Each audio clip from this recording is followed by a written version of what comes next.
Hello and namaste everyone, welcome back to my mini vlog. So आज पनि हाम्रो गाउँमा चाहिँ मेला लागेको थियो सेराबारीमा.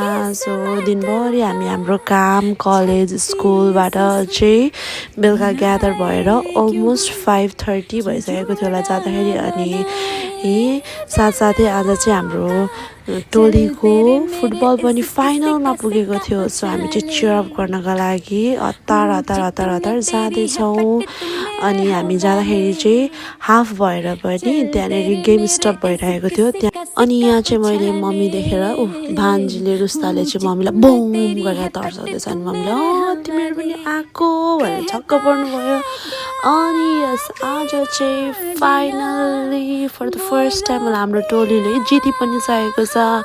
अनि यहाँनिर जितको खुसियाली सबैले मनाउँदैछ या भन्दै. तर मेरो भाइको अनुहारमा खुसी छैन किनभने उसले चिन्ने दाइ चाहिँ अपोजिट टिममा खेल्नुहुन्थ्यो. तर हामी चाहिँ एकदमै खुसी छौँ. यस फर द फर्स्ट टाइम हाम्रो टोलीले जित्यो भनेर. अनि त्यो हेरिसकेपछि चाहिँ हामी मेला घुमौँ न त भन्यौँ. तर एकदमै रात परिसकेको थियो. सबै स्टलहरू चाहिँ बन्द भइसकेको थियो.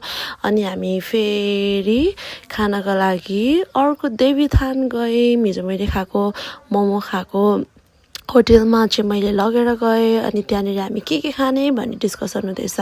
म यो खान्छु भनेर चाहिँ दिदी भाइ बहिनीहरूले चाहिँ भन्दैछ.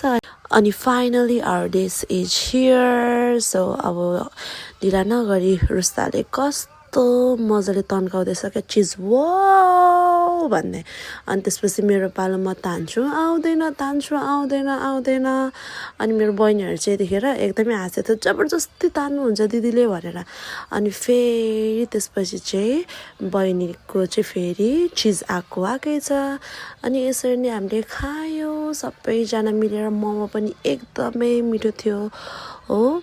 साथसाथै हामीले एकदमै ब्युटिफुल टाइम स्पेन्ड गऱ्यौँ. अनि रातको समयमा भोक लाग्छ भनेर हामीले चाउचाउ ब्याकअप पनि लगिरहेको छौँ.